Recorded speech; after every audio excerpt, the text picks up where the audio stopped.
وما أدراك ما الحطمة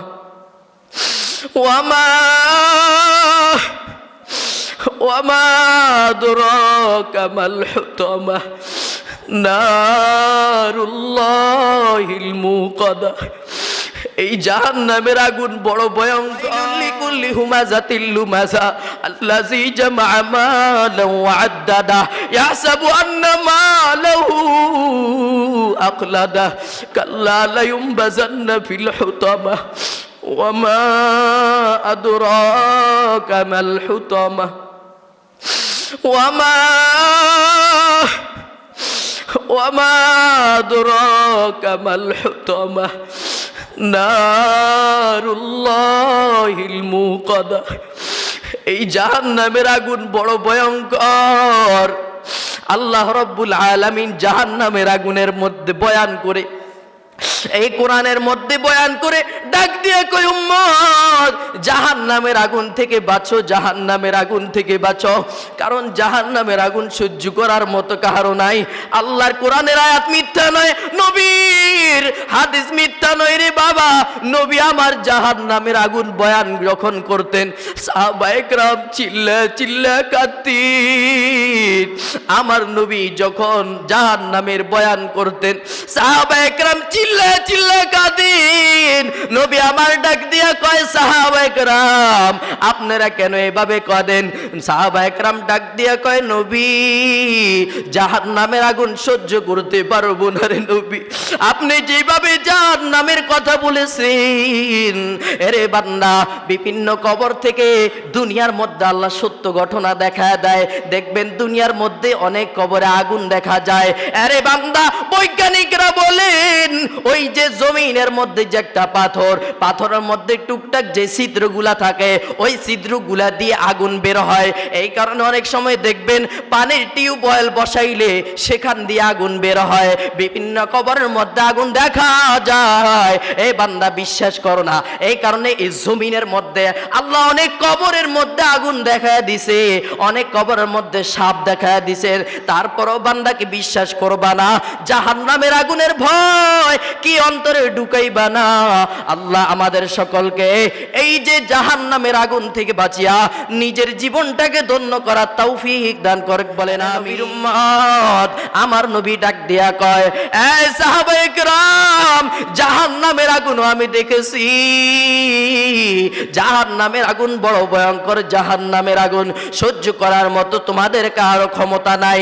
আরে নবীর উম্মত জাহান্নাম এমন তাপ।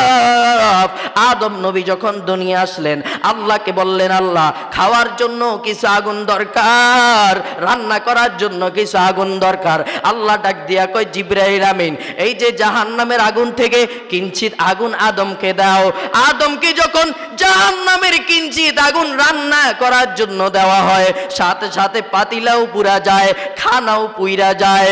আদম নবী ডাক দিয়া কয় হে মালিক কেমন পানি দিয়েছো? এই পানি দেওয়া মাত্র আগুন পুড়িয়ে যায়, খানা পুড়িয়ে যায়, পাতিলা পুড়িয়ে যায়, কেমন আগুন দিয়েছ?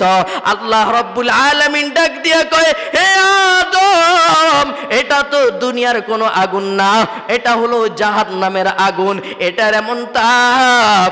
আল্লাহ রাব্বুল আলামিন সাথে সাথে জিবরাইলকে ডাক দিয়ে কয় জিবরাইল যাও যাও এই যে আদমকে যে আগুন দেওয়া হয়েছে এই আগুনটা নিয়ে এক চুবানি তুমি সমুদ্রের মধ্যে 3টা চুবানি দাও।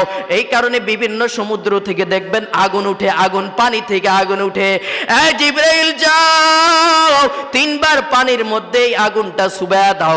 3বার যদি চুবায়া দাও 3 বছরের জাহান্নামের আগুনের তাপ একটু কমবে। এরপর আদমের যেই পরিমাণ আগুন দরকার সেই পরিমাণ আগুন আদমকে দিয়া বাকি আগুনগুলা পাথরের মধ্যে ঢেলে দাও।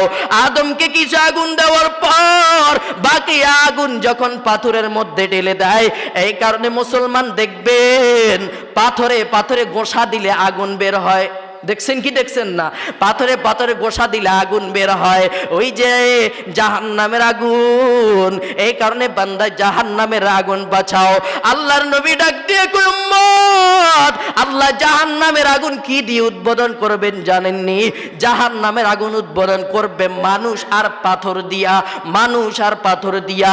এই কথা বুঝিয়া পাথর কান্নার আওয়াজ বিভিন্ন পাহাড়ের মধ্যে যাইলে দেখবেন, বিভিন্ন ঝর্ণার মধ্যে যাইলে দেখবেন পাথর থেকে পানি বের হয়, পাথর থেকে পানি প্রবাহিত হয়। ওই যে পাথর পর্যন্ত জাহান্নামের আগুনে কান্নার আওয়াজ। এ বান্দা, পাথর যদি জাহান্নামের আগুনের ভয়ে কাটতে পারে, তোমার আর আমার কেন চোখে পানি আসবে না? জাহান্নামের ভয় কেন অন্তরে জমা হইবে না? এ বান্দা, নবীর কথা তো বিশ্বাস করবা না। অনেক যুগ যুগ আগে বৈজ্ঞানিকরা মাটি খনন করতে করতে অনেক বিশাল গভীর অন্ধকার তলদেশে চলে গেল। তলদেশে যাওয়ার পর তাদের রিপোর্টের মধ্যে আসলো নিচের মধ্যে বিশাল একটা পাথর। এই পাথরটা কাটার মতো কোনো যন্ত্র এই জমিনে আজ পর্যন্ত বের হয় নাই, এমন শক্ত পাথর। কিন্তু তারা ভাঙ্গার জন্য কত চেষ্টা করেছে কিন্তু পারে নাই। কিন্তু তারা রিপোর্ট দিয়েছে পাথরের মধ্যে একটু গরম, কিন্তু যতই নিচে যায় ততই গরমের তাপ বেড়ে যায়, ততই গরমের তাপ বেড়ে যায়। বৈজ্ঞানিকরা বলল এই পাথরের নিচেই হলো জাহান্নামের আগুন।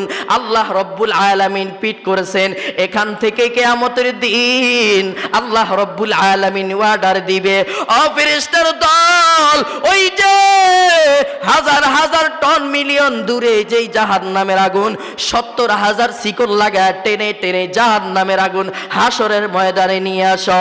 আরে নবীর উম্মত, জাহান্নামের আগুন সহ্য করার মতো তোমারও ক্ষমতা নাই, আমারও ক্ষমতা নাই। এখনো সময় আছে বান্দা, চিন্তা করো। নবীর কথা মিথ্যা নয়, কোরআন হাদিসের কথা মিথ্যা নয়।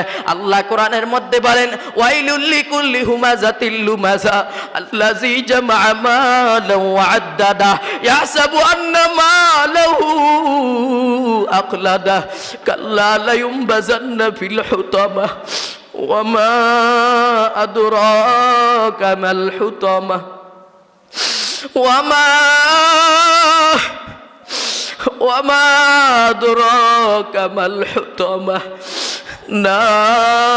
নারুল্লাহিল মুকাদা। এই জাহান্নামের আগুন বড় ভয়ঙ্কর। আল্লাহ রাব্বুল আলামিন জাহান্নামের আগুনের মধ্যে বয়ান করে, এই কোরআনের মধ্যে বয়ান করে ডাক দিয়ে কই উম্মত, জাহান্নামের আগুন থেকে বাঁচো, জাহান্নামের আগুন থেকে বাঁচো। কারণ জাহান্নামের আগুন সহ্য করার মতো কারো নাই। আল্লাহর কোরআনের আয়াত মিথ্যা নয়, নবীর হাদিস মিথ্যা নয় রে বাবা। নবী আমার জাহান্নামের আগুন বয়ান যখন করতেন, সাহাবায়ে কেরাম চিল্লা চিল্লা কাঁদতেন। আমার নবী যখন জাহান্নামের বয়ান করতেন, সাহাবায়ে কেরাম চিল্লা চিল্লা কাঁদেন। নবী আমার ডাক দিয়া কয়, সাহাবায়ে কেরাম আপনারা কেন এভাবে কাঁদেন? সাহাবায়ে কেরাম ডাক দিয়া কয়, নবী জাহান্নামের আগুন সহ্য করতে পারবো না রে নবী, আপনি যেভাবে জাহান্নামের কথা বলেছেন। এরে বান্দা, বিভিন্ন কবর থেকে দুনিয়ার মধ্যে আল্লাহ সত্য ঘটনা দেখা দেয়। দেখবেন দুনিয়ার মধ্যে অনেক কবরে আগুন দেখা যায়। আরে বান্দা, বৈজ্ঞানিকরা বলেন ওই যে জমিনের মধ্যে যে একটা পাথর, পাথরের মধ্যে টুকটাক যে ছিদ্রগুলা থাকে, ওই ছিদ্রগুলা দিয়ে আগুন বের হয়। এই কারণে অনেক সময় দেখবেন পানির টিউবওয়েল বসাইলে সেখান দিয়ে আগুন বের হয়। বিভিন্ন কবরের মধ্যে আগুন দেখা যায়। এই বান্দা বিশ্বাস করো না। এই কারণে এই জমিনের মধ্যে আল্লাহ অনেক কবরের মধ্যে আগুন দেখা দিছে, অনেক কবরের মধ্যে সাপ দেখা দিছে। তারপরও বান্দাকে বিশ্বাস করবা না। জাহান্নামের আগুনের ভয় কি অন্তরে ঢুকাইবা না। আল্লাহ আমাদের সকলকে এই যে জাহান্নামের আগুন থেকে বাঁচিয়া নিজের জীবনটাকে ধন্য করার তৌফিক দান করুক, বলেন আমিন।